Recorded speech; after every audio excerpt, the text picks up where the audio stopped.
of crap that is this show.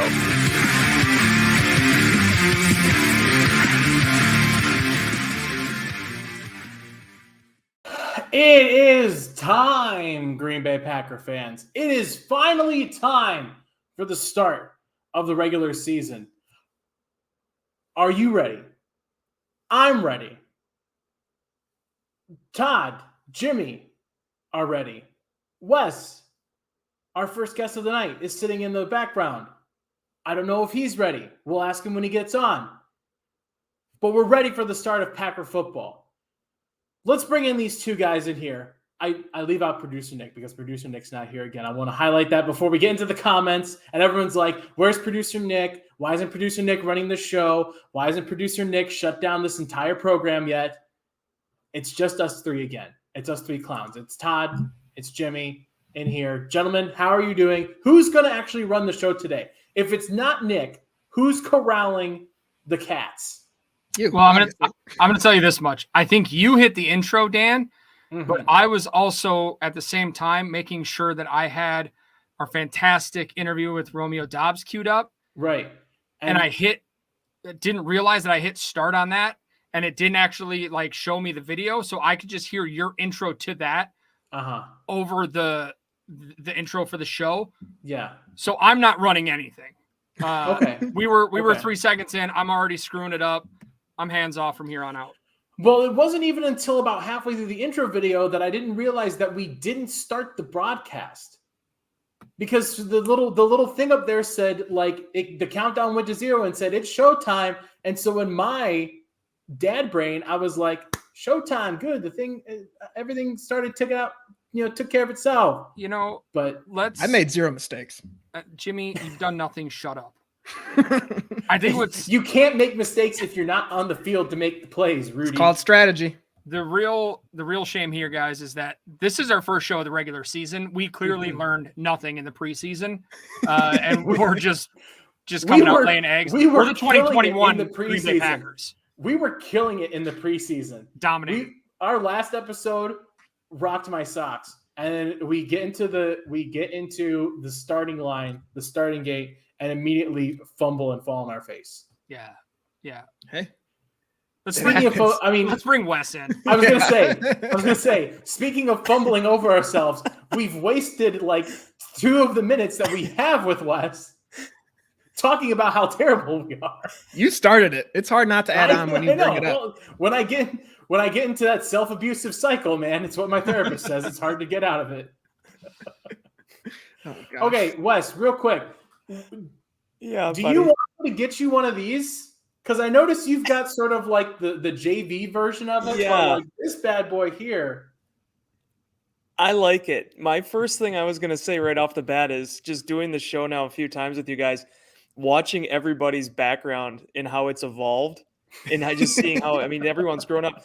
Jimmy has I feel like I'm looking at, I don't know what, we got jerseys, we got license Jimmy looks plates. like he's in a thrift shop. Hey, yeah, I love it. I'm just saying, I'm used to just the Chris Barnes jersey's hanging on the wall by a thumbtack, and now it's it's still on a thumbtack. I just learned how to put it so it doesn't look like it's on a thumbtack. No, I love it, man. I love it. I appreciate you guys having me back on. I'm surprised you decided to come back on with us, since you got to deal with me DMing you all the time. Yeah, that was one of the problems, Jimmy. I didn't want you to kick my ass, so I was like, I guess if he ever ends up coming to Green Bay, I got to make sure I build some goodwill here. No, honest to goodness, guys, I told Jimmy this, as much crap as I give him. This is one of my favorite podcasts to do. When I got the message, 4 months ago when Jimmy asked, I was like, man, that's a perfect way for me to start a season. So I'm excited for that. I also love just seeing the little bit of a prompt you guys had for the Romeo Dobbs interview. I thought that was really cool. And him mentioning he was kind of nervous at first. I imagine when the box opened, I remember my first time on the show, and there's 3 guys, they all have mustaches. One of them has a bow tie. And I'm like, I wonder what I'm getting myself into here. But no, it's neat to see everything you guys have accomplished, and excited for 2022. Okay, so Wes made up for it by spending 2 minutes stroking our egos. We're back. We are really back. We're here. We are back. We are back in it, baby. So before we jump into Packer Talk, Wes, how was your off season? What was the highlight of it? Anything wild happening? Yeah, thanks, Todd. It was great. It was fun. It felt more like normal again, and just being back in the locker room, just small stuff like that. I mean, the last few years have been such a it's been such a mind sort of buzz. I mean, just trying to get balancing your private life with the work life and Zooms and not on Zooms and back on Zooms. And it's just been cool, knock on wood, getting back out on the road. I was in Canton last month. I got to go to the 2 preseason games. It's been fun covering this team in a more traditional sense, getting to know guys again, getting to shake guys' hands. I mean, our PR staff did a phenomenal job of making sure that I kept, there were interview subjects for me. I collected paychecks the entire time, but you can't beat actually interacting with people. And so whether it was just going through the offseason program, the draft process, everything, like it made the vacations better. It made everything better, being able to enjoy life again. So Awesome. Before my question, I have to preface it with, they warned me not to do any MMA talk. So I'm really sorry about that. I won't be able to ask you any MMA questions today. No MMA. Understandable. So last season, going into week 1, against the Saints, obviously was not a great game for the Packers. It being a division rival game this time, can you sense like a different vibe going into week 1, especially since last year they kind of laid the egg a little bit? Like, what's the vibe around the locker room? Yeah, I definitely think so, Jimmy. I mean, yet last year was not great. Nobody will discount that. It is when you come out of the gate, you want to start fast. And obviously now you look at this scenario, you're going up against back-to-back NFC North teams. There is that, really sort of urgency to perform. But the one thing I've told a lot of folks that we've asked in our Q&As and our columns and things like that, the big thing for me is that it's an 18-week season, guys. Now there's 17 games you got to prepare your team for. The Packers are going to go to London and 7 days later play a team at Lambeau Field. They're not getting a bye until December. You look at what Minnesota did too, right? Both of these teams rested 30-plus players throughout the preseason. I feel like I know everyone always talks about the preseason, and trust me, we're all kind of built into that you want guys out there. I still, even as rough as last year started, I don't really necessarily buy into the notion that the Packers weren't ready. I think they were ready. I think on that particular day, as we've seen in the National Football League, you can get beat by good football teams. And that's what the Saints were before Jameis Winston, went down with the injury, especially out of the gate. So don't get me wrong. This is a big week. This is a crucial week to start off the season back-to-back against the division, but you got to play the long game now. And the NFL is not getting rid of games anytime soon. There probably will be more by the time I'm retired. So you got to play the course that's in front of you. Are you really talking retirement already, Wes? 20 more years, buddy. Yep. Yeah, no. NFL pension program, 20 more years. 20 years, 10 days, 5 hours. No, but no, I mean, like, seriously though, 9 years, the next CBA, I'm sure they're going to be trying to push for 18 regular season games. So it's the way the game is, and the league wants to make money. So I think head coaches and teams, you've heard it from Aaron Rodgers, you got to be smart. And to Matt LaFleur's credit, for whatever happened last season, I feel like he's hit all the right buttons in these preseasons. The Packers are relatively healthy. You look at that scrimmage that they did last week, or whatever you want to call it, that kind of mock game that they had. They've done everything they can to prepare this football team for Minnesota. And I really believe when we see it on the grass on Sunday that they're going to be able to put that best foot forward. Wes, moving away from the actual team on the field for a quick second, the Seahawks are sort of famous for doing their beat writer combine every year. Yeah. And I believe last year I directly tweeted you that I was ready to make an ass out of myself for the good of Packer content everywhere. Creators. Yes. Not just creators, but you. Package it. Oh, me. Okay. All right. Yeah. Man. Slap a big G on my face and throw me out there like a clown. Where would you place in the beat writer combine? And what's your best event? It's an older beat core, buddy. I'm just saying, I'm not the best athlete in the world, but now Pete Doherty would be like, well, I'm 60 years old and I'll still kick your ass. But I think if you give me some sprinting events, maybe a 40, maybe a 3-cone drill. I think I can offer you something. The bench press might get a little hairy. Vertical jump, we will not be touching at all. There's no vertical ability in my body, but I think there's a couple that I could hold my own in at least. I do thank the gods every year, though, that hasn't been incorporated into the Packers beat media core. That's something that we can talk about it, have the hypotheticals and everything, but day to day, no. I love that you say that as if you're not like a part of the brain trust that's a part of producing digital content and it's like McDonald's saying like, well, it's a good thing that we're not looking to make a Whopper because if we were going to make the Whopper, I don't know. You know what's funny though, dude? When I was at the Press Gazette, when I used to cover preps, the Green Bay Press Gazette, I actually ended up doing, we were going to try to do like an actual, like, I was going to like catch punts or something. We were going to do something with one of the area athletes that was committing to a college. Well, that field ended up being used that night. So instead, like we put on like the weighted packs. Jimmy, maybe you know what these things are, but like it's a thing that you put it on and like they have all the weight behind you. And it's almost like I guess it's a sled. Yeah. And I did that against them. The kid was like a Division I walk-on, Will Daniels. He beat me. He probably could have went back to the beginning and beat me a second time by the time I finished. And I was doing it while wearing a sweater vest, which was not a great look. You can find it on YouTube. But yeah, I know my limitations. Let's leave it at that. You're a finesse guy. You're not power. You're finesse. Absolutely. Since 1987. The most important event in Green Bay. Who wins the beer chugging competition? Anybody else other than me? I don't drink the beer in my life, so we'll give you root beer. Yeah, root beer. Yeah, we might get kind of hairy out there then, but there's some quality. See, the thing about the main guys though, the ones that do drink, they're sort of like the Petes and the Domofskis. They like the Guinness. They like the stuff that's like the more quality. I don't think anyone's just throwing back natty lights, So, yeah, I mean, if you put a snow cap root beer in front of me though, I'll give anybody a run for their money. So many bubbles. That's all I'm thinking. So we've got our interview with Romeo Dobbs coming up here in a few minutes. We were talking a little bit beforehand about this rookie class. It's been kind of quiet. Obviously, Dobbs was kind of the sweetheart of camp this year. Zach Tom, a lot of talk about him up front. But other than that, really not a lot of talk about this class. How do you feel about him? What have you noticed with him overall? Well, I will say this. Once Quay Walker gets on the field and you guys see him, I think next to Devondre Campbell, I think that's going to get a lot louder. I'm really excited about that young man. I thought in that preseason finale against Kansas City, he really showed how far he'd come. 15 minutes, 5 tackles, 3 solos. The biggest, when I think of the 2022 summer and OTAs and offseason program, it was the first time I went out and watched the team periods. And seeing 6'4" Devondre Campbell standing next to 6'4" Quay Walker, that hits different. The Packers have had good inside linebackers. I still think Chris Barnes is a heck of a one.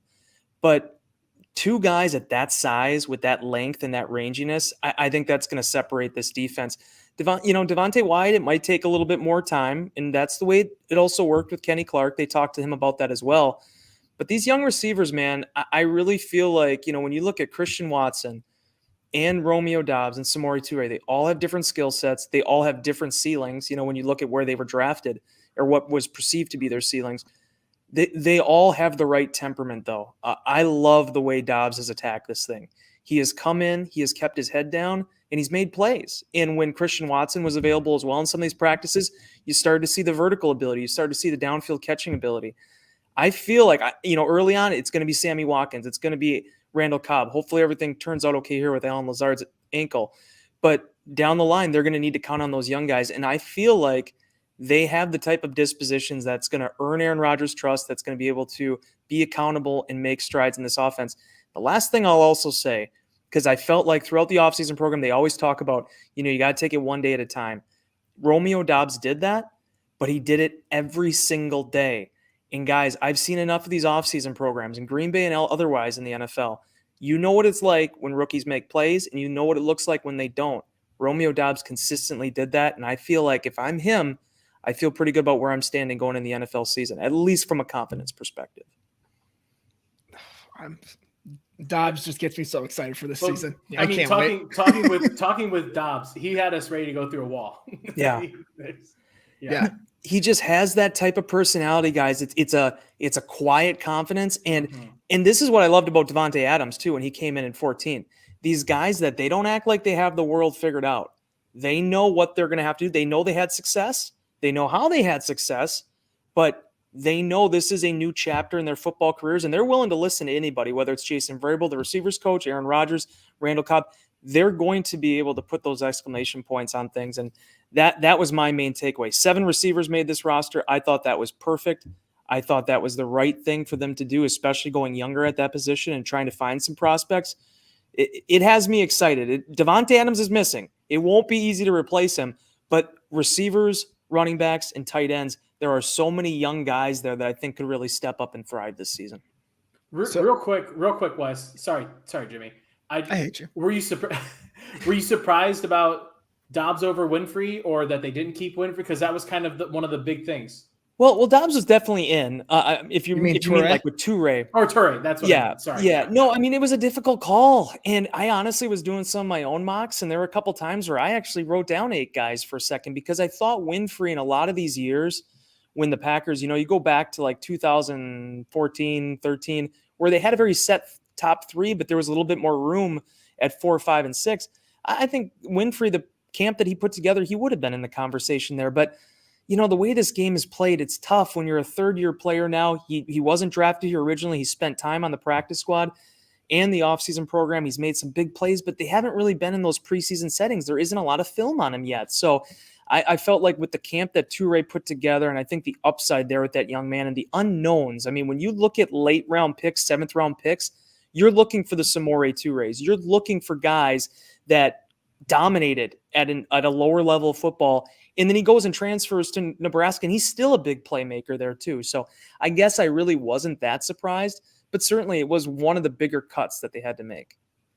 So you mentioned Devontae Wyatt just naturally taking a little bit of time to learn the position, transitioning into the NFL.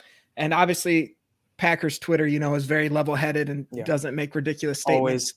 Do you think a lot of like the impatience of people is because he is a little bit older for a rookie? Yeah, and it's a first-round pick. I mean, that's the other aspect of this too. Any first-round pick that's come through the door, and some second-round picks here, people want to get an immediate return. We saw it with Rashawn Gary, although Gary was also on the younger end of that spectrum. I feel like the Green Bay Packers knew what they were doing. Jaron Reed was signed by the Packers well before Devontae Wyatt was drafted. They knew that was going to be a deep position with a lot of guys. So what do you look for? You look for the guys with potential upside. Wyatt wasn't like a 4-year starter there. I mean, it took him time to kind of build up at Georgia too. I like his disposition though. And I love what he said to Rob Domofsky and those guys a couple weeks ago about the little meetings he's had with Aaron Rodgers, and knowing and being self-aware enough to know that, hey, maybe I'm not lighting the world on fire right now, but what do I need to do to actually get better? They have a very set top 3 with this defense. I think TJ Slayton was a real find last year too in the 5th round. They need Devontae Wyatt to come on the same way that Kenny Clark came on at the end of the 2016 season. Again, Clark was younger, but it's guys stepping up throughout the course of the season that are rookies that maybe aren't the September starters that ultimately end up having a big thing to do with teams making deep runs. I love what I see with Wyatt's lower body, though. I mean, he has explosiveness. It is violent. And we saw it in the one-on-one drills. He has a lot of natural God-given ability that I think Jerry Montgomery's probably pretty excited to work with. Do you think that comes out more to like in actually game situations? Like obviously practice is important, but when you get on that field, that natural ability tends to take over sometimes. Yeah, Jimmy, in several times that's been the case in Green Bay. I mean, I think about, even looking at like a Dean Lowry type. I mean, Dean's always been a really consistent practice player, but then you'd see him in games and he just would take it to a little bit of a different level. Jack Heflin's kind of like that when you look at the way he played in the preseason. Sometimes you need to actually be out there and deal with all the chaos for a player's, true potential to shine. So it's going to be a long process. The Packers they drafted Quay Walker to be a guy that could step in and give them more flexibility with their nickel package and play right off the bat, just like they did with Darnell Savage 3 years ago. Wyatt, that wasn't the case. If they wanted a guy to come in and play right away, defensive line, even if Wyatt had the best camp we've ever seen, that wasn't necessarily the one where you're going to be able to play 50, snaps right off the bat. So it's going to be a process. And certainly, the Packers, when you look at guys with that body type and that athleticism, you can't wait too long on in the draft. You have to go get it. Wes, really appreciate you taking all the time with us. I want to get you out on this. I want to play just a quick word association with you. Okay, I'm gonna say one name and then another name, and you're gonna like see the comparison. Okay. I want you to just tell me what you think about it. You may have already saw this because the clip went semi-viral. I didn't. Danny Etling, Taysom Hill, 2 become 1. What do you think? Read option. Dan really wanted the Packers to keep Danny Etling. I wanted Danny Etling to be tight end / quarterback number 1.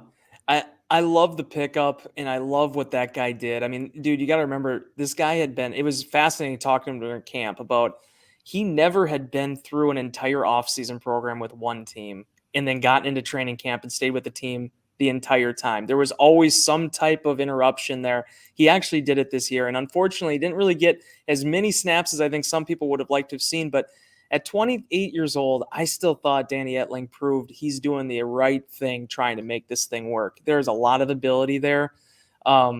Certainly, when you look at Taysom, I mean, he had such a hybrid. I mean, the guy was the definition of a hybrid player, right? And the way he was built and the fact that he had the injuries in college that no one ever really got to see what he got to do at BYU. So, yeah, that would be my word association would be read option. Those guys are fearful. You do not want to see them when they get in the open field. So what you're saying is we'll see the package come in mid-season. Absolutely. Hey, man, practice squad elevations, right? Get it going. Yeah. I've lived long enough to see Julius Peppers try to catch a pass in the end zone. I mean, it's all out there, bro. Nothing is off limits at this point. That's right. All right, Wes, thank you again. As much of a blast it is for you, it's even more this way because we love having you on. You're such a blast. Do you want to let people know where they can find you? I mean, I think people mostly know where to find you, but you just let people know where they can, follow your stuff. Yeah, at Wes Hod on Twitter and Instagram. I told our interns I will not be getting on TikTok. I'm not interested in it. I'm too old. My last social media thing is going to be Instagram. I even downloaded the TikTok thing. It's not good. But otherwise, yes, all my work on Packers.com, and whoever wants to go maybe read about the Packers or watch a video, I'm on there. How is that for a fire promo? Clip it, cut it, send it right on TikTok. Wes, thank you again. Have a good rest of the season, buddy. We'll hopefully talk to you soon. Hey, yeah, don't be strangers, guys. Have a good rest of the show. Thanks, you too, man. Thank you. All right. Thank you again to Wes for stopping by and hanging out with us. And Jimmy, congratulations to you for making it the entire time without barely mentioning MMA at all. I had to let him know, like, hey, don't expect great MMA questions because I will get yelled at more so than usual. Jimmy's that person that's in recovery that walks in and is like, I'm in recovery. Nobody say anything about it, okay? I'm fine. Why? Yeah, exactly. No, I can't have a beer. I almost slipped one in at the end. I was like, no, be good, Jimmy. Don't do anything. Real quick. We do have a surprise guest. Yeah, I did not know this was a thing. What the heck? None of us knew. Come on. No. Come on. Get in here. We'll put you in here. I'm reeling in. There he is. Dad. Papa. We got producer Nick. Yep. Well, I didn't know we started early tonight. Pay attention to Twitter and the text messages we're sending to each other. Oh. There's so many text messages to read. It's like okay. Now you sound like Jimmy. Now you sound like Jimmy. Okay, no, hold on. I will back Nick on this point because while my child is not as young as Nick's, I am having to deal with a small child starting to crawl all over me. And I see my phone sitting there, and it's blowing up a 16 notification thread of Todd and Jimmy, where 25% of it is actual like, information that's useful, and the other is just them dicking off.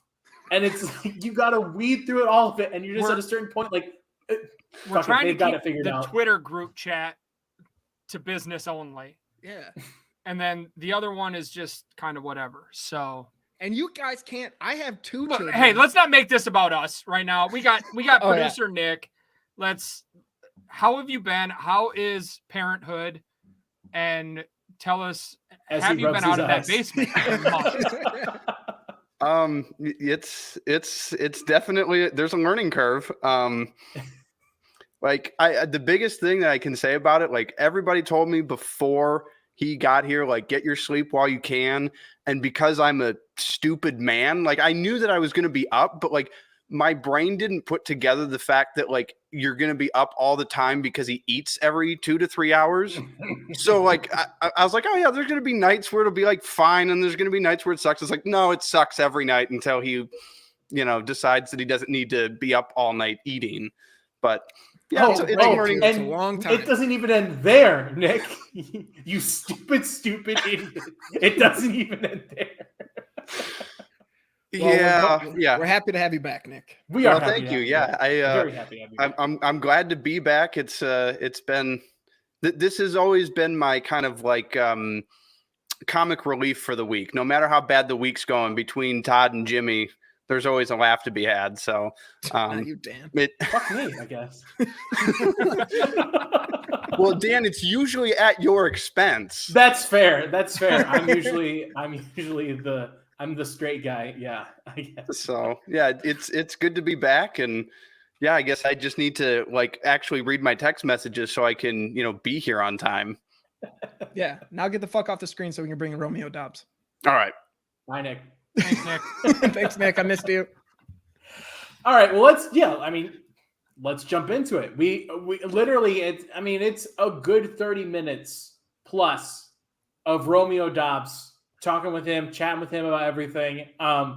We were incredibly impressed with him and everything that he brought to the table as a rookie wide receiver. And so I think you guys are really going to be kind of blown away with what Romeo brings to the table here. So Todd, you want to cue us up here? Let's kick it off. Let's get it going. Cross our fingers and hope it works.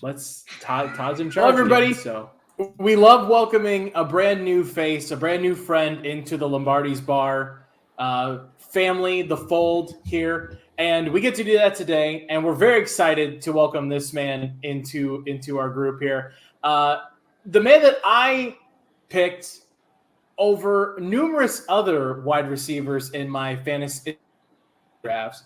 So not only am I hoping that he balls out for the Packers because I'm a fan of the Packers, but because I now have money riding on the hopes and dreams of this man. It's Romeo Dobbs. Romeo, thank you so much for taking the time. How are you doing? I'm doing good, man. Just enjoying, the life of just being an NFL player. Just playing ball and just living life, man. Things are good right now. So I feel honored, to be on this podcast, and I pray that, more talent, more receivers, whatever the case may be, more future Packers just happen to come in and be a part of this podcast, man. Bring them on, Romeo. Bring them on. Wide Honestly, receiver room. That is the biggest Romeo, we've had multiple people come on this podcast before, like for the first time, and they're just like, thanks for having me on. But you took it to the next level, and I really appreciate you thinking of us as an excellent podcast. I think that was the biggest compliment we have ever gotten from anybody, is that we are worthy of a podcast. Yeah, that's a love thing, man. I just, that's hope things, not just for myself, but just spreading that love for everybody else. It's more important, So. Yeah, we appreciate that. I want to jump in here. So in high school, you played a little bit of everything. So quarterback, running back, wide receiver. Ultimately, obviously stuck with wide receiver. What was it about the position, or was it just kind of how the recruiting fell? that you had it there, or how much did you really push to stay at wide receiver moving forward? So I mean, growing up, I got an older brother, so my older brother played corner, and it just made so much more sense. Like, okay, me playing receiver, going up against my older brother playing corner. I mean, obviously, I'm gonna get better as a receiver, but it was just that competition phase that we had for so long. Um, and even in high school, playing that receiving position, we didn't have we weren't that offense for me to be able to shine that had that opportunity to, because we were a wing T offense, so the quarterback position was open for me, and I was just like, okay, I know if I take this chance here, I'm gonna at least get on the football field and play. So I took that, man, and things just started, things just kind of started happening on its own. Like I go to camps to play receiver, get some great exposure from that, 7-on-7 tournaments. Um, and again, man, things just kind of started to escalate for me, And as that time went by, I was just learning how to play the position more because I already had enough skill and talent to play that position. So it's crazy, man. It's really hard to explain, but okay. So wide receiver in a wing T offense. Does that mean that you have to be an excellent blocker, right? As a wide receiver. So that's the thing. So there weren't any receivers. I was playing tight end, and as at maybe 5'10", 160 at the time. So I had to block and do the dirty work. But our QB gets hurt, and I was that backup. So I mean, I just took that opportunity, man, and ran with it. So when Rodgers retires, you're stepping in, number 87 at quarterback. I mean, if that's up to the staff, man, if they want to put a couple trick plays in, or whatnot. I was gonna say, because I can still throw a ball, man. I was, that we were working on a couple things. I'd say during OTAs or I forget when. Like even in college, I did something in college. So I mean, I can still throw the ball, man. I don't have a terrible arm.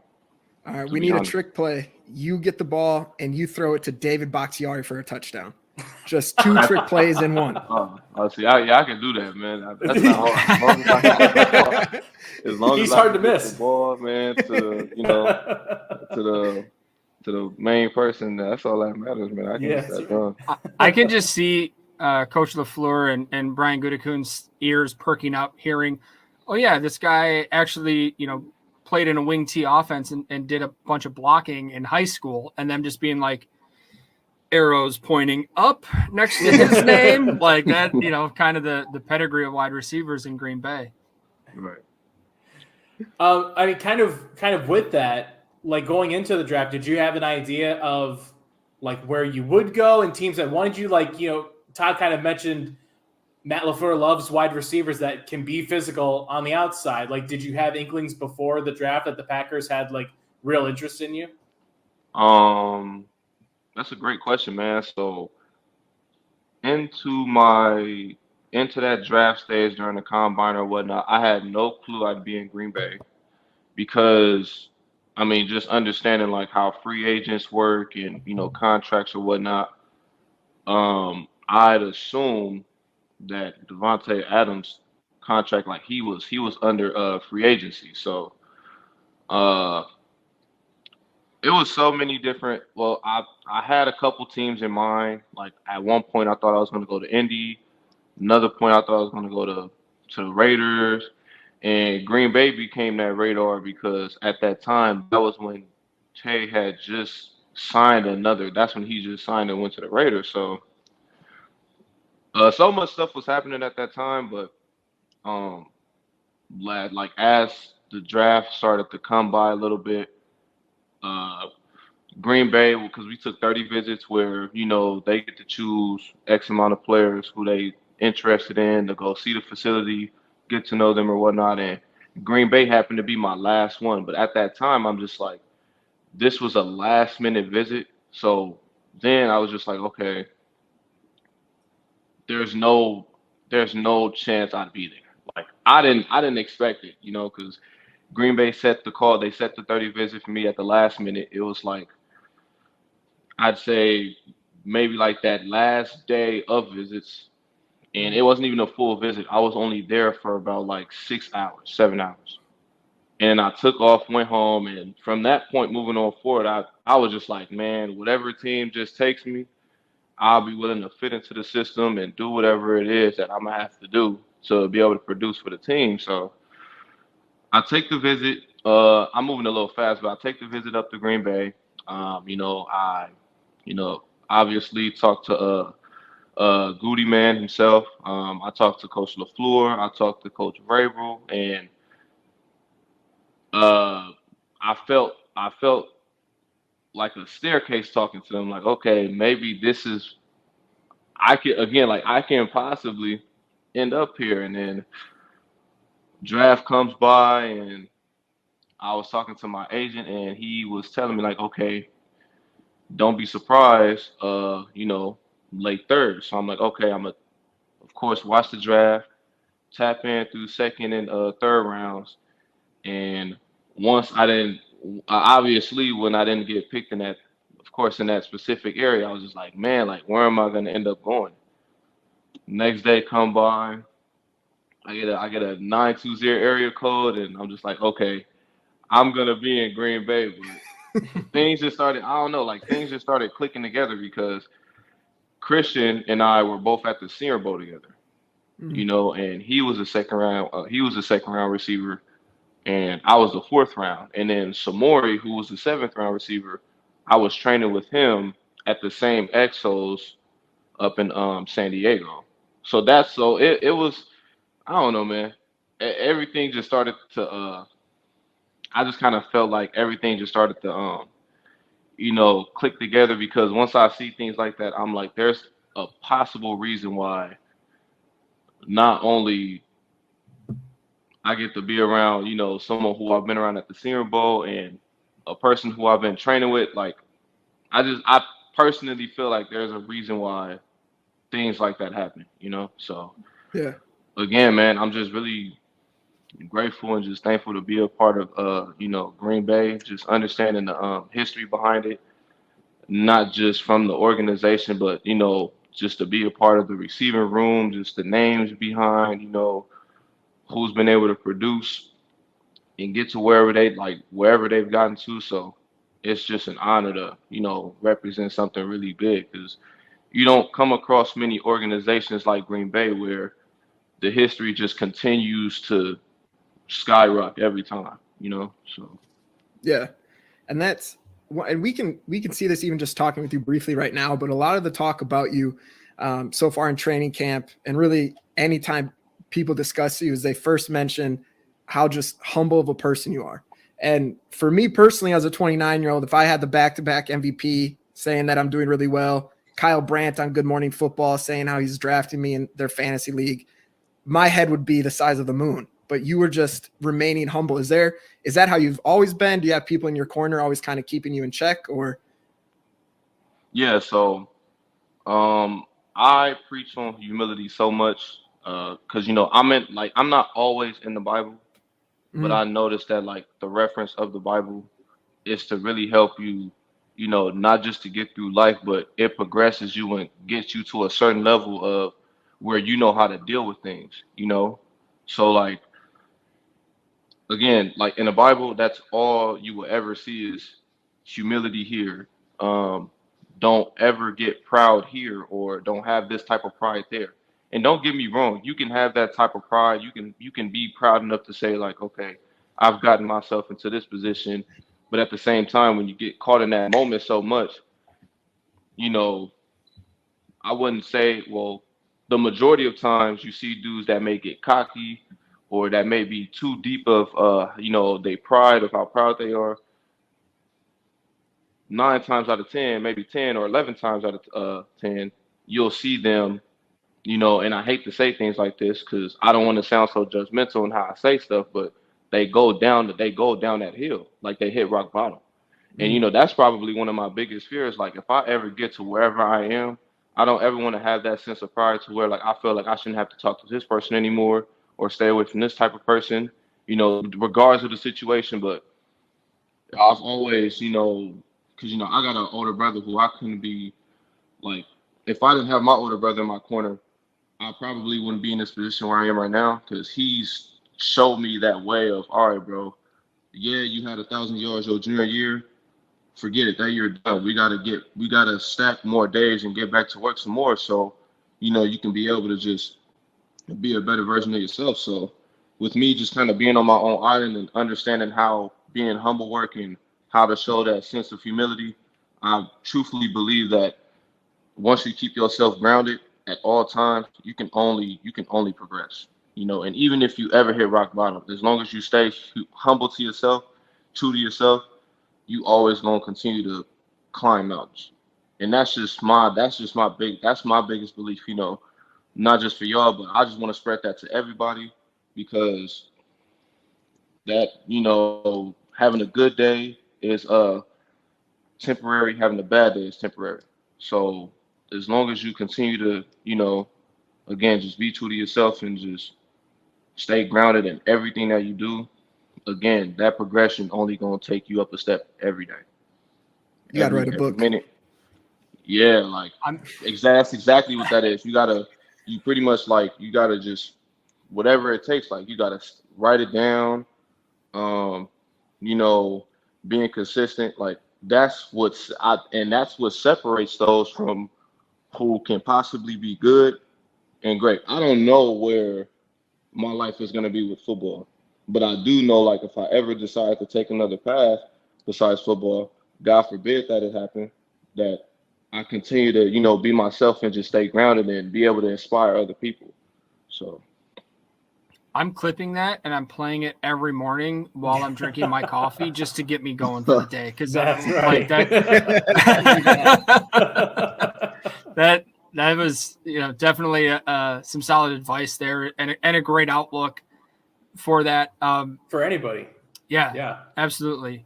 Yeah, so, man, because it's really like, I wouldn't say it's hard to explain, because I didn't know how to, like, express how I am as a person. And now that I've like, and everybody at some point in time got to get to like figure out things and what they like.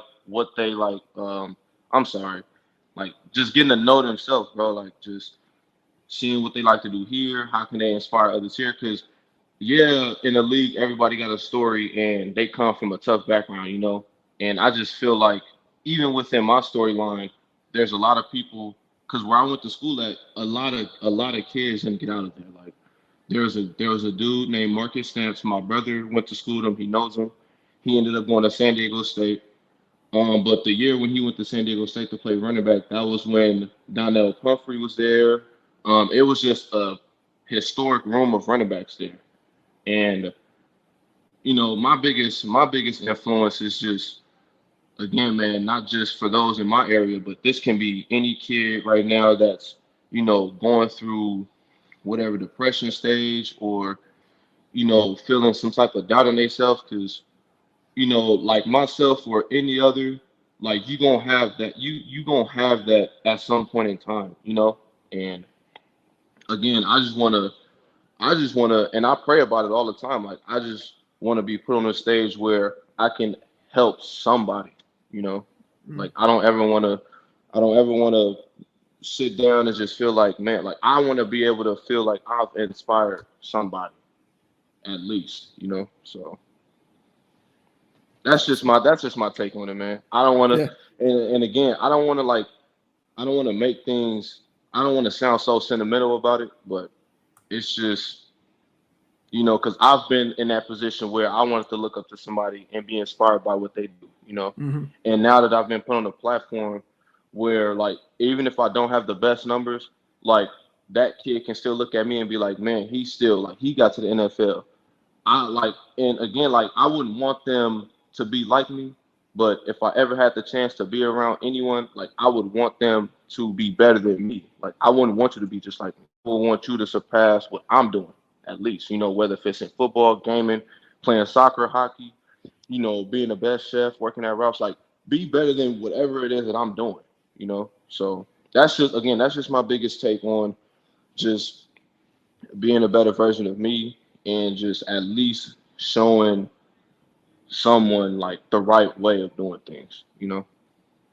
That's awesome. Yeah, absolutely.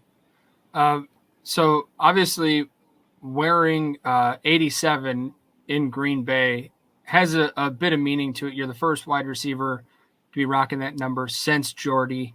He's obviously got a good relationship with Aaron Rodgers still, was up at camp this year.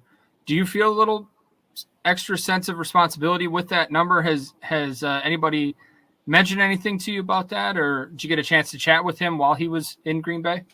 So I met Jordy during camp when he came by. It was on the Packers page. He showed up for one of our days during camp. Yep. I chopped it up with him a little bit.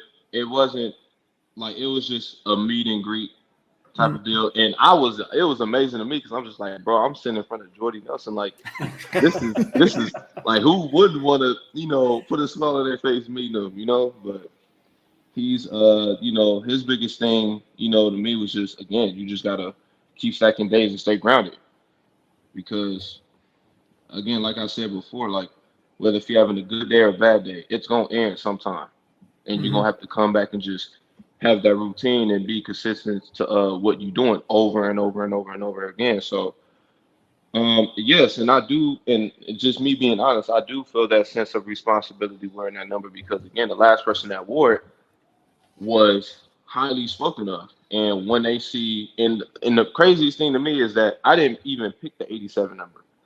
I found out through my mom, because my mom always keeps tabs through social media of, myself and how I'm doing. And she goes to the Packers page, sends me a screenshot that I'm in 87. I'm like, okay, I didn't get a phone call on what number I wanted. I just saw through a screenshot that my mom had in a group chat with us all, saying like, okay, son, you in 87. I'm like, all right, let's just see how this all rolls. So yeah, that's another, that I should have mentioned and said before, that, I did not choose that number. Like, God can strike me now, bro.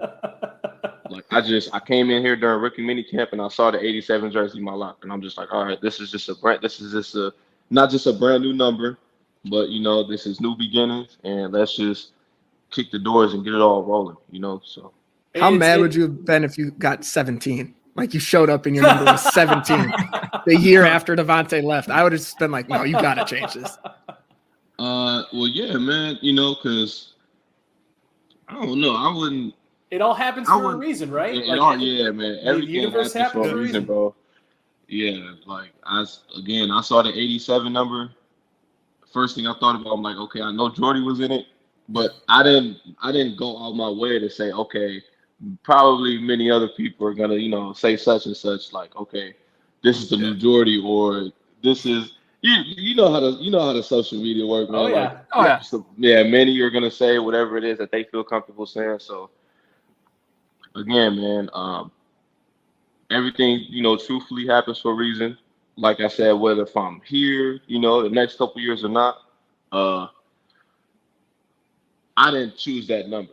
So did you? Okay, go ahead. Have you tried getting 7 from Quay? Did you? Nah. And for me, it wasn't that deep, because I'm just like, because it happened the same way when I got to college. Like, I wore the number 4 in college, and as soon as I got to Nevada on campus, I saw the number 7 jersey in my locker. I'm like, okay.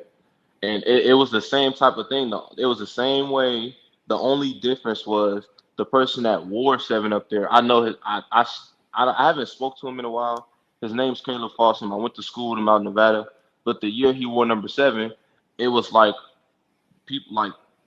bad luck with it. Like, he had, what had happened to him? I think he tore his ACL wearing a number. And then I remember my freshman year going in, he was pretty, like, I might have made like a couple plays in it, and he was just like, yeah, man, like, you're bringing that 7 joy back in that. And at that, I'm 18, bro. I'm just like, okay, I don't know how to take this. I don't know how to, let this sink in, but I'm just like, you just playing ball, bro. I'm just trying to play football, man. Yeah, so. But no, man. Awesome. Yeah. It's not a big surprise to me because, again, I wouldn't say everything is happening the same way how everything did in college, but it's a new beginning for me. And again, man, I just pray that I stack days through good, bad, and ugly, man. Just moving on forward. So yeah, great. I mean, Romeo, we've been talking to you for about 20 minutes now, and I think it's pretty obvious to me and everyone else watching that you have an incredible depth of self-awareness and just like appreciation for like being a real thinking man, like understanding and that. There's been a lot of talk about like these one-on-ones with like Aaron Rodgers that you guys have had, like the lunches and stuff. Mm-hmm. Aaron notoriously like is a very deep thinker, like, kind of some people think maybe goes a little left to center at times, but he's very self-conscious of himself as well, self-aware. When you guys have those like one-on-one kind of conversations, like is it fairly deep? Is a lot of that, or is it a lot of just like football talk? What are those kind of conversations like? So the time because it wasn't just me at the table when I had that talk with him, it was myself, Juwan Winfrey, and it was Aaron at the table. So it was just another day in camp, like I might say like day 7, day 6 or whatever. But earlier that practice, I had a mental error, and he came to us at the table, and the first question he asked was, he came to me, he was just like, all right, Rome, Dobbs or whatnot, what were you seeing in this in this look here? But I had I had never been in that position, because on the football field, it can be 3 receivers to one side. There's a 3 receiver, number 2 receiver, number 1. And where I had never been there before. So based on the play call, I saw one person come. I tried to pick up that person for a block, and I ran into Aaron Jones, and it was just a busted play. So fast forward later on that day, he comes, he asks like, okay, what was you thinking here? I was just like, I've never been in that position before. I picked up that block because he came shooting down. He was the only person I saw from my peripheral. And after I was just telling him what I was thinking or whatnot, he was just saying like, sometimes those mistakes like that can be the biggest gifts, because it's a teacher now. Like, okay, you mess up there, that when you get in that position, it's a blitz pickup, and you're not supposed to pick him up. Just find work and go to the next level. Or he might have I don't know, man. I think just playing with Aaron, and I don't want to feel like I'm getting off topic, but he's probably one of the smartest quarterbacks in his game. And you can just see when you get on the field, we'll have a play, or he might do something and give you a signal and do something crazy. This is all in what he is seeing on the field. And I was just like, man, it's just, I don't know, I really believe that playing with Aaron, everything just slows down for you. You know what I mean? And, I've had a one-on-one talk with him. Juwan's had a talk with him. And again, with the receiver room being so different, it's like everyone's involved. Rather than, and we've all saw it, you'll watch the highlights, Quez get a 60, 70-yard bomb. Tay will have let's say they have a 10 play drive. Tay have half of those plays, getting them to the plus 50 mark. It was some of the same things you were seeing every time. And don't get me wrong, I'm not saying nothing bad. I'm not saying nothing was wrong about that. It's just, he had Tay for about 6, 7 years. He had Quez for about 3 or 4. And now it's a completely different room. So not only is he just, and it can happen. Don't get me wrong, where one person may be doing good, he might, see where that receiver's going. But with the receiving room being so different, it's everyone's involved. So it's not me having a day, it's Sammy having a day. If it's not Sammy, it's Allen. If it's not Allen, it's Copy. If it's not you know what I mean? It just continues to go, and then it gets repetitive all over again. You know, it just may not be in that same order. So just being around him and just understanding, you know, where his career has took him as far as like where he is now at the top of his game, it's just unreal, bro. Just being able to see this, you know, and even growing up, like I was a fan of Aaron Rodgers growing up. Like, bro, I wanted to throw a football like him. This is stuff that he don't know, though. Don't get me wrong, he don't know this, but it was times I try to throw a football like bro, like, and just being able to,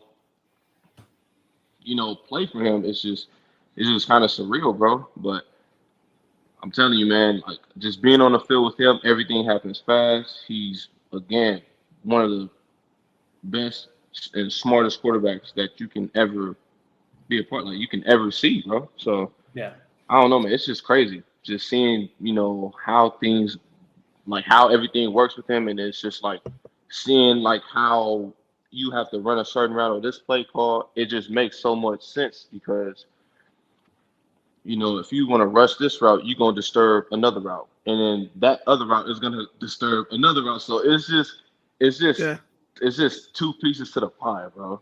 Yeah. You know what I mean? So yeah. And you obviously mentioned some advice that like learning opportunity Rodgers gave you there. Yeah. Going into this wide receiver room where you have veterans like Cobb, Sammy Watkins, though he is new to the team, he's been in the league for a while now. Alan Lazard has a great story of working his way up from undrafted free agent to being a staple of that offense. Like, has there been maybe a go-to person or some specific advice that you got from one of the veteran wide receivers that have stuck with you during this time? I think the realest. That's a great question, man. I'd probably say Randall. Because Randall is literally like the OG in our room. And like I mean, just being around him, you just gotta be on your best every day. Because if you're not on your best, if you're not like going as hard as you should, like you'll feel that inside, like I'm not going hard for him, or I'm not going hard for Allen or Sammy, whatever the case may be. It's just like I'm kind of glad. Like I wouldn't say I'm glad like whatever's happened, but it's just to still have Randall in the room. It's just like, bro, like he knows everything about 12. He knows exactly why this can get called or why he makes signal here. Like he just knows it all. You know what I mean? And then I call him Uncle, because with me being a rookie and him going on year 12 is just like kind of different, but I'm just grateful to have somebody like him in our room. Not just him, but Allen as well, because they know that feeling playing with 12. Like how fast things got to be, what you got to catch up on, what you got to see on the football field. Like they have that experience to where when we get in that position, or like if we like mess up on something in practice, instantly they're like, okay, you got to know such and such when you got to block here, or you got to get to this split whenever you got to run this route there, or if you want to get up on a person's toes and make a move, you got to be alert for such and such from the DB. So they know the feeling already with us as young guys coming in, so they can come down to us and be teachers, so we can be able to pick up on that type of game. So yeah. Romeo, it's been literally one of the best interviews I can remember that we've had. You were an outstanding person to talk with. I love picking your brain about the football side, and I think even more about the Romeo Dobbs side of it as well. Thank you so much for coming on. We told you before we started about the Lombardi's bar bump. Yeah, and it's a real thing. Are you willing to go on record right now and manifest what you want this Lombardi's bar bump to be for you? It can be anything you want. What are we thinking? I'm gonna just say we need that Super Bowl ring, bro. Hell yes, that's what it is. hoping for. Let's go. Hell yes, It's official. It's official. That, bro. Because it's so much. Yeah, man. Because I've never won a championship, and even in my college career, and that's another story. But I was close. I was about a pinky close to getting it, and things didn't go our way. But again, man, even with us young guys in the room, we got just enough ears to be open for, for as many veterans that we have in our locker room. So that was the best way to send this off. Romeo, thank you so much. Do you want to let people know where they can follow you on social media? Anything you want to kind of promote out to people? Well, I mean, I have a Twitter. My Twitter, I mean, that's the easiest way you can get in contact. My Twitter name is my first and last name, Romeo Dobbs. You can put Dobbs Romeo. I mean, it don't matter. It'll pop up. They'll find you, yeah. Yeah. Yeah, but again, man, just spreading that word, for those who is tuned in, and for the future who may watch this whenever it gets clipped, you just gotta stay grounded. That's the best advice I can give, bro. Because, like I said earlier in the interview, having a bad day and having a good day is all gonna come to an end, bro. So as long as you know yourself and stay true to yourself and be consistent, I mean, again, and stay, and be able to pray about it, because prayer is the biggest. That's probably the biggest piece that I can give, But yeah. Again, man, just you got to stack them days and, be blessed and grateful that you get to live another day. Because you got to think about it, man. I tell a lot of people that, there's somebody right now that's sobbing and crying, bro, because one of their loved ones can be in a deathbed right now. Somebody not living right now. So that's just how, that's just the power of the brain and the mind and, how you can be able to escalate yourself and keep continuing to move forward. So, again, man, I'm just, blessed and thankful to be a part of this podcast. It's a great podcast. It was a great interview. Thanks so much. I was kind of nervous. Coming into it, but again, man, it's a blessing. But, I hope all you here have a great day, and hopefully I get to see this podcast and have another interview again, man. So. Hey, anytime you want to come on, we will save you a spot. More than welcome. You can tell us 30 seconds before the show, and we will drop everything. You can come on whenever. Yeah, totally worth it. All right, Romeo, thank you again for taking time. We really appreciate it. Have a good one, man. Seriously. You got it. Y'all too, man. Thank you. I appreciate it. Thank you. Right. Yeah. Yeah, thank you, Thanks, Romeo. Romeo. Absolute blast. All Seriously. Take it easy, man. I mean, what more do we gotta say, man?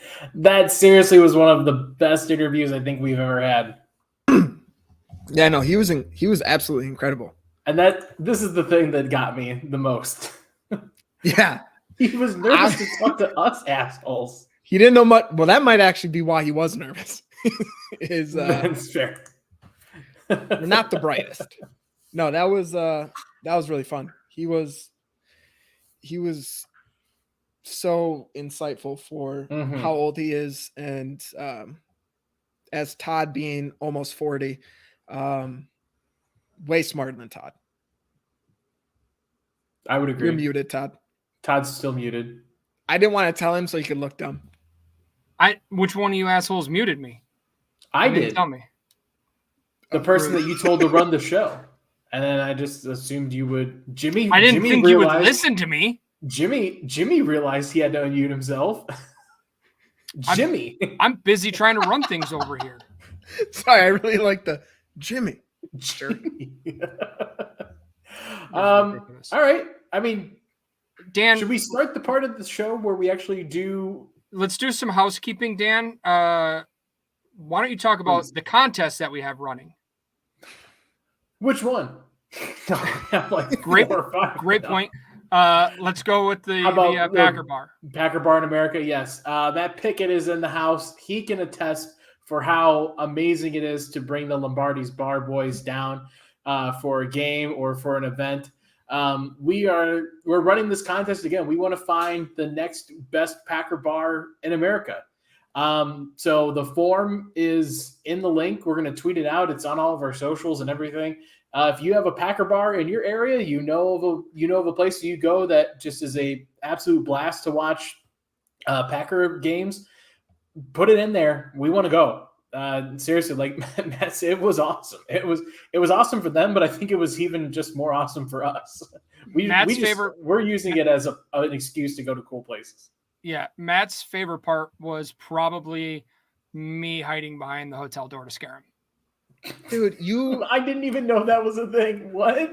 I didn't know the love Todd had for scaring people until I had to be in a hotel room with him for 2 days. Like I could not pee. I could not leave him out of my sight because I knew when I'd come back, he's popping out of some crevice in that hotel room with a loud, weird noise that would just scare me. But yeah, no, the Packer Bar contest. I cannot wait to see where we go this year. It's gonna be fun. The first new one we've had submitted was in Phoenix. So right now, by default, Phoenix is where we're going. I'll let my sister know we're crashing on her couch this year, boys. So maybe the Lombardi's bar trip. There it is. Mid-February. Oh, that would be amazing. That would be pretty amazing. That is the Lombardi's bar bump. So we might as well just buy tickets now. We're manifesting our own bump. Yeah, exactly. Yeah. It's Romeo's bump. No, that's true. It's not even our bump. Right. Yeah. Shanna got Aaron Andrews. They're chit-chatting. They're best friends now. Obviously, Romeo Dobbs wants a Super Bowl ring. He's going to get it. So I'll cry. Guys, I'll cry when I see Romeo Dobbs holding the trophy. I'm kissing both of you on the mouth. I'm going to be that excited. Tongue. I request tongue. All right. On that note, I'm uncomfortable, but I'm interested. We also have we'll tweet this out later, but we also have our sackathon that I'm not going to say the whole name because Todd made it 35 words long. But every sack Kenny Clark gets this year, people are pledging to donate money to his Kenny Clark Dreams Do Come True Foundation. So if you haven't done that yet. Right now we're at about every sack will donate $100 as a whole. Perfect. Let's bring that up, man. Kenny Clark, staple of the Packers, incredible player, staple of the Lombardi's bar family. Yeah, most frequent guest. Yes. I'm not great at math, but that's like $40,000 this year. Roughly in the neighborhood. He's also setting some records. Suck it, Aaron Donald. All right. We've got, like we said, it's a jam-packed show today. Y'all thought that it was just 2 special guests, but then there was a third. Well, the third was Nick coming in. Yeah, we're at 4. Okay, so then this is 4. However, Dan, you are so bad at running the show today. This is honestly, did the preseason not happen ever? Are you turning into Jimmy and not reading any chats or tweets? I've been doing well lately. Jimmy has been pretty impressive lately. It's gotta be the milk. Organic. Obviously. Hey Todd. 2 cups. Just follow Matt's advice. Well, Dan, we were supposed to do an entire other segment first, but instead I thought this was the segment. Dan spoiled it. Todd, you turned the segment into something else because you told Dan to bring up the contest we have going on. Right. And then in the private chat, I said, we're going to do this first, right? And Todd immediately responded, yes. And then Todd was like, hey, Dan, something completely different? I'm enjoying this. Continue to rip on Todd, please. Thank you. Sorry. Okay. Well, something happened with Sam. She's not going to be able to make it, actually. Sorry that I thought maybe we should start promoting a thing or two that we're trying to run. But anyways, we've got Sam.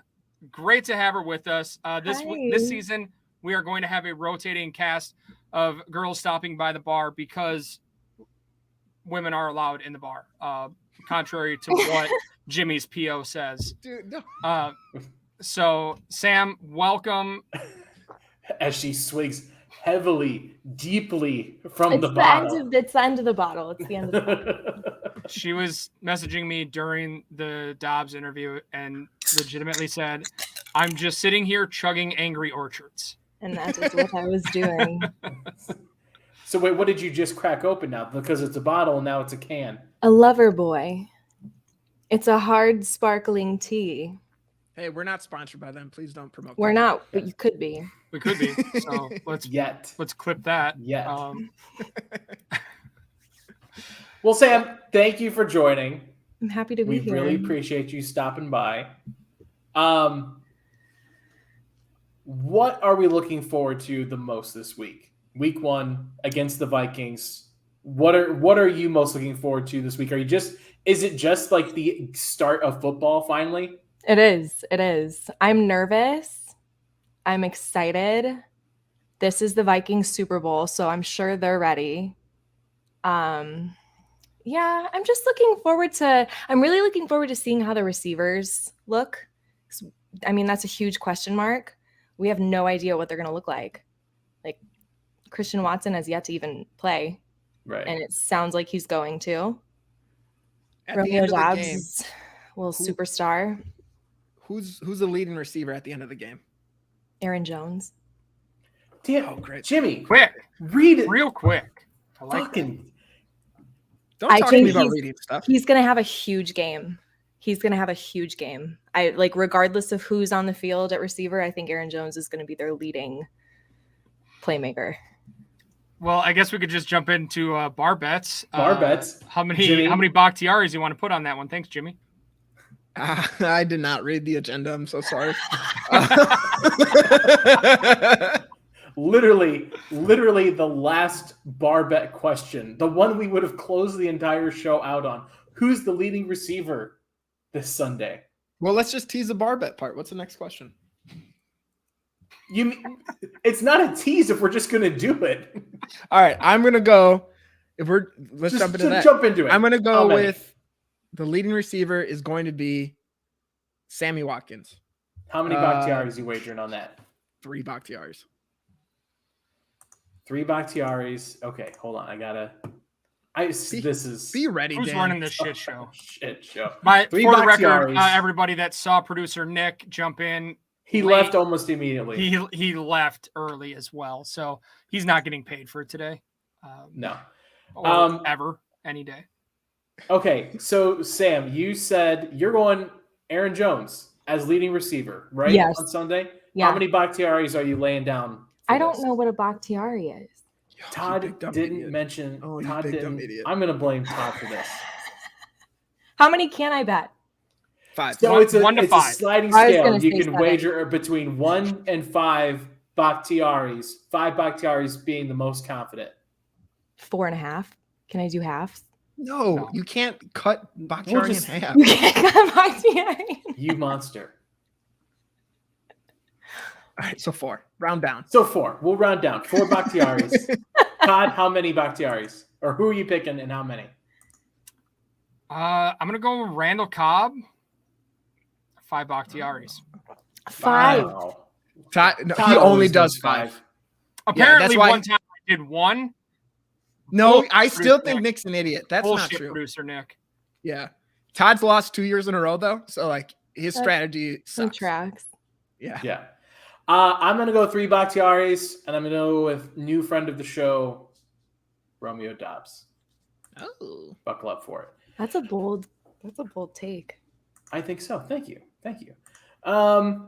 All right, let's get our other 2 let's just get our other bar bets in here. Kenny Clark. Completely off the rails. I love it. Yep. Plowing ahead. We're plowing through.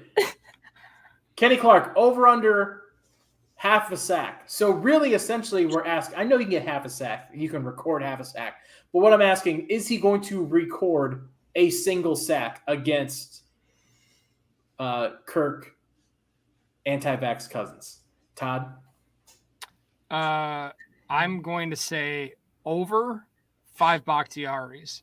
And a fun fact, Jimmy also only has half a sack.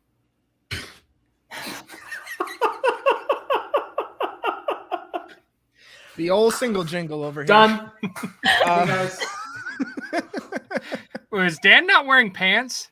I'm wearing pants. I've just conveniently cut that part off from the camera. Okay. Whatever you say. Would you like to see my pants, Jimmy? Jimmy, how many? What are you doing? I'm ready to put so much money towards Kenny Clark's foundation. I'm going to say over 5 Bakhtiaris. Let's just get this foundation super rich, help a lot of people. Over. Keep it up for 5 for me because I'm going over. I already said I would donate extra money every time it's a divisional quarterback because Kenny has said that he loves sacking Kirk Cousins more than anybody else. So I believe he's going to be on a tear on Sunday. Sam, what about you? Kenny Clark, over under half a sack on Sunday. Over. And I would like to bet 7 Bakhtiaris. I know you can't do 7. I'll go 5 here and then 2, and we'll combine it into 7. So that's math, Jimmy. 5 plus 2 equals 7. It's not what I'm teaching my kids. If Sam has 5 Bakhtiaris and wants 2 more Bakhtiaris. What's the next question, assholes? What's the next question? All right. Packer defense as a whole. Over under 1.5 turnovers. So we're getting 2 or more turnovers off this Minnesota offense. Sam, I'll start with you this time. I think Dalvin Cook and Alex Madison are going to come down with the fumble bug. So I'm going to go over, and I'm going to say 3 Bakhtiaris. Wow, confident in it. I really enjoyed, if you watch Sam's face, she pronounces every number that you can pick there before she says 3. It was like 3. I'm not confident in the 3 Bakhtiaris. Maybe 4. Do it. Is it 3 or 4? Don't be scared. Go 5. It's 3. Do it. Go 5. Scared. Todd? 5 Bakhtiaris. I think I'm gonna go under on this. I think they'll get 1. I don't know that they've got 2 in them this week. Jimmy? Oh, I hate to agree with Todd. I really do think Jair's going to get a pick this week. His comeback game, really. I know he came back for the playoffs, but that wasn't the full him. I think we for sure get 1. I don't know if we get 2, so I'm going to go 3 Bakhtiaris under. Okay. I'll split the difference. I'll go 4 Bakhtiaris under. I do think, however, there's one like legitimate turnover, but I do think that I think at the end of the game there will be a turnover on downs. So that does not count. That's why I'm saying under. But it Jimmy. is a turnover. That's what it's technically a turnover, but it's not like officially counted toward the turnover total. So I'm just saying officially it's going to be under, but I do think that they get, more than 1 actual turnover. Feel me? Thanks, Dan. Appreciate the drawn out explanation. Jimmy felt he needed it. I don't know why this is turning on me, but I appreciate the explanation. Thank you. All right, Sam. Yeah. We've initiated you with bar bets. Yeah. Which is usually the last thing in the world we ever do on the show. Baptism. Let's go to the first thing we ever do on the show, which is our buy around, pay the tab segment. We're going to flip the script. On the show each week, you can buy around for somebody that did something great, and you can force somebody to pay the tab who you think deserves maybe a little bit of comeuppance this week. None of this was explained to me. No, because once again, they're going completely off script. Yeah, we're completely off script. And we did 0 preparation for all of this. And so it's a beautiful mess that we've decided to create here. Yeah. So we'll start with you, Jimmy. Why don't you initiate us? You can see, so Sam can see how it's all done expertly, I'm sure. Who are you buying around for, Jimmy? I noticed you've written nothing in this portion of the online script that we have. Yeah, I thought I did. It's in my head, so we're good. Okay. I'm going solely based off just the conversation we had with him today is Romeo Dobbs. Just an incredible person. Talking with him, obviously preaches humility, and you could see that through the conversation. And I really do think Wes was talking about it during the show. Like, there's a difference between rookies coming in and like making splash plays here and there, but he's consistently dominating and making a lot of plays and showing he can be a focal point of this offense as the season goes on. So I'm going to go with Romeo Dobbs. I'm excited to see his career as a Packer. He mentioned who knows where I go or where I am 2-3 years from now. And pray to God it's the Green Bay Packers because I want him to be here for a long time. Todd, what about you? I'm going to go special teams, except for David O'Donnell or whatever the punter's name is this year. I'm going to be nice to them once in hopes that they fucking do something this year. Otherwise, I'm going to beat the shit out of them a lot this year and probably have them buying a lot of rounds. So we're just going to go – we're going to buy them one right now. So you're going to preemptively hope that this is like leads to something better. Let's hope so. Okay. It can't lead to something worse, I don't think. So we'll give this a try. Okay. Sam, would you like to buy a round for somebody? I'm going to buy a round for David Bakhtiari because I think he's back and I'm happy for him. There it is. I just really want him back. He needs, I would say he probably needs to get a full practice in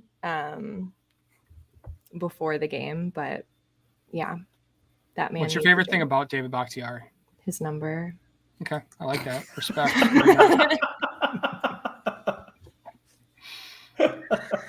Todd knew where that answer was going. That's my favorite part. Didn't. Softball. I'm going to go a little off the board here for you guys. And I'm going to buy a round for former Green Bay Packer, Zadarius Smith. Because I really, really appreciate you alienating yourself from this fan base so early on that it allowed me to, and I should have gotten it out of the closet. I still have my homemade Zadarius Smith jersey that has now become my Devondre Campbell jersey. And so I appreciate you and alienating yourself so easily and so quickly from this fan base, Zadarius, that it allowed me to move on so quickly and get basically a brand new jersey. I got 2-for-1 deal because of you, Zadarius. So I really appreciate it. And I really hope that you are able to, handle everything with so many Packers living rent-free in your head all week. Does he get a sack this week? Fuck him. No, he doesn't. Yes, he does. He does. It'll be the hardest he plays all season. I know. I fucking know he will. He could get 2 sacks. More than me? I know he will. Double stacked up. Just rubbing it right on Jimmy's face that he only has half a sack. I'm sorry. He's going to have 2. Okay, so the other side of this, pay the tab. Who needs to pay the tab this week? Sammy, I'm actually gonna kick it off with you this time. Does it have to be like a football player? No. It can be anything you want. I would like Warren Sharp to pay the tab. He just put out like a couple hours ago a tweet that obviously didn't get enough interaction the first time he posted it a month ago about the 10 most accurate passers in the NFL. And guess who he left off? Don't interact with that tweet. Don't give him what he wants. Pay the tab. I'm sorry. I'm very angry. That's a good one, actually. I saw that earlier. I saw that. Yeah. The one that has Jared, I think it was Jared Goff at like number 8 or something like that. Yeah. Yep. Garbage. Yeah. That sounds that's insane. Like, I think the same people probably put in work on that put in on the Lombardi's bar all division teams. Yeah, that's a good point. That's a good point. Yeah. I'll have my pay the tab next because it kind of follows up with what Sammy's saying. All these national writers, and specifically, I'm talking to Michael Irving, who was the only person on the NFL Network, the old booger sugar, to say that Kirk Cousins would be the MVP of the NFL this year. So did Kyle Brandt. What are the most truest words ever spoken by anybody in the media? None other than Mr. Stephen A. Smith lay off the weed. Don't Come listen. on, guys. Yeah, Don't blame pair marijuana these. for this Yeah. horrible take. No, I know. I couldn't say lay off the cocaine. You just did. Nailed it. Dog. We've got a All dog right. sighting. The thing now. What up, Clip dude? it. Clip it. That's my new GIF. Yeah, we really should drug test him. He might be back to that. Dan Yeah. or Mike? I think both, honestly. I always knew Dan did. I thought he got clean for like a day or two, but Mike's supposedly been clean for a while. I don't trust My aunt still has the hat that says the Cowboys suck and Irvin blows. more like On a snorts. hat? But for She's sure. a good time. She's a good time. Yeah, she's a good time. Jimmy, who needs to pay the tab? I'm going with Toure, mainly because when Oh. Rodgers was on the McAfee podcast, he mentioned that Toure needs to be a little more focused. So obviously all the talent is there. There's something there mentally or just like, hey, you're getting to the NFL. I know I would probably be Michael Irvin if I was in the NFL, not talent, but extracurriculars. So making sure Toure is just getting back on and like he has the talent. Wes was mentioning too before the show. He's doing really well. Even mentioned it during the show. So he just needs to kind of put it all together. And we could really make this draft class of receivers be one of the best the Packers have done for a while, because I really think all three of them could be key contributors in the future as long as they get their shit together. It's quite the exception to that. Like they can be really good, if they're just really good. Yeah. Okay, but we already have two of them that have a lot of the potential. Toure's shown it. It's just Rodgers said he has to get more focused, and that's an easy fix. Yeah, damn these ragging on your half seventh sack. round receivers not being all pros right out the gate, Jimmy. Fuck. Todd, what about you? Who needs to pay the tab? Honestly, I might be with Iowa Joe on this one, and it might be Jimmy. But I'm gonna go with what I have written in the agenda. I'm also all for that. Yes. I don't know what I did. Existed. I should make you buy just for the group chat that you can't figure out how to read a 2-part question. I stopped at one question. Sorry. Anyways, I've got Matt LaFleur paying the tab. Matt, we love 13-win seasons. They're fantastic. Stop losing in the playoffs, please. It's not fun. We want to win a Super Bowl. Get there. Let's do that. Pay the tab. See, 13-win seasons aren't fun. I said they are fun. Last year. They are fun. They are a blast. However, let's move beyond that. There's more beyond winning 13 games in the regular season. You could win 14 games. Math. Do we think good? Like, what do you think has to change though for us to be better in the playoffs? Because the last game was such a shit show with special teams and Rodgers not playing great at all. He was horrible. Yeah, I think it would help if they scored more points. That would definitely be a thing there. Special teams not being complete piles of shit. Sorry, guys. I know I just bought you around, but I told you I was going to fucking do this. Stop sucking. That's fair. Those are two great points that hopefully Matt LaFleur fixes. So thank you for answering that question. Yeah. Cool. All right. Are we wrapping up this?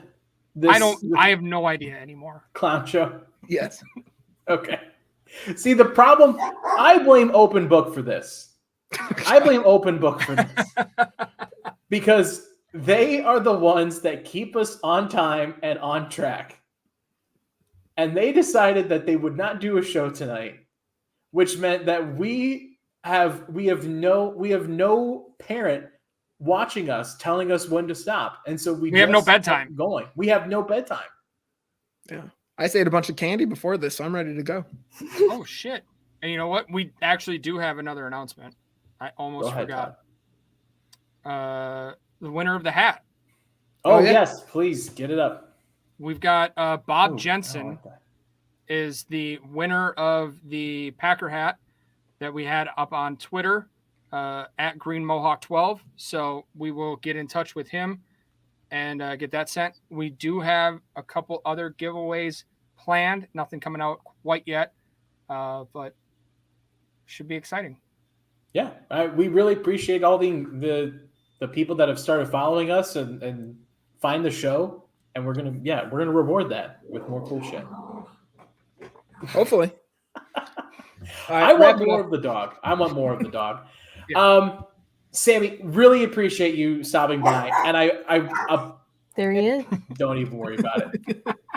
Apologize for how much of a hot mess we were today. We nailed it. I thought it was perfect. Cool. The next time we'll be better. You guys will doubt it. Doubt it. No, he will not be. Really appreciate it, Sammy. We will have you back on again, and it will be better because you will be back with us. Do you want to let people know where they can find you, all of your stuff that you got going on, everything you want to let the people know about? You guys can find me on Twitter at Samwich. That's spelled SAMMWICHH. I am on a Game On Wisconsin show called Last Call Lambo. For those of you who haven't listened, you should check it out. It's a good time. Our episodes air every Friday now. We used to air on Thursdays. We air on Fridays now. It's fun if you play a little drinking game with us during the show. So check that out. And Matt Pickett. Yes. And you're a big Bart Starr supporter, right? Huge. I love getting all up in between those legs. Yep. His family is upset about it. His family loves me. If only you would have brunch with them. They don't even know I exist. I'm not even a real human being to them. Yeah. Well, you are to us, Sam. We appreciate I it. appreciate that. Thank you. Todd and Jimmy, they're here. You can see their follows right there on Twitter. Mine is right there. We really appreciate everyone that stopped by. Wes Hod, Romeo Dobbs, the sandwich herself. That's Producer Nick. Producer Nick for 2 minutes. Thank you, everybody, for stopping by. We'll be back again next week. If you haven't done so, take the time right now and subscribe on the YouTube channel so you get notified every time that we go live here on the Game On Wisconsin YouTube channel. Follow us on Twitter at GameOnWI and the Lombardi's Bar podcast at Lombardi's Bar, because like Todd just said, we're going to be giving away a lot more cool shit this year just for following us on the Twitter as well. For Todd, for Jimmy, for producer Nick, off dealing with his child, for Sammy, for myself, allegedly his child, could be Mason Crosby's. Todd. We'll see you next Wednesday. Enjoy the game on Sunday, everybody, and as always, go Pack Go.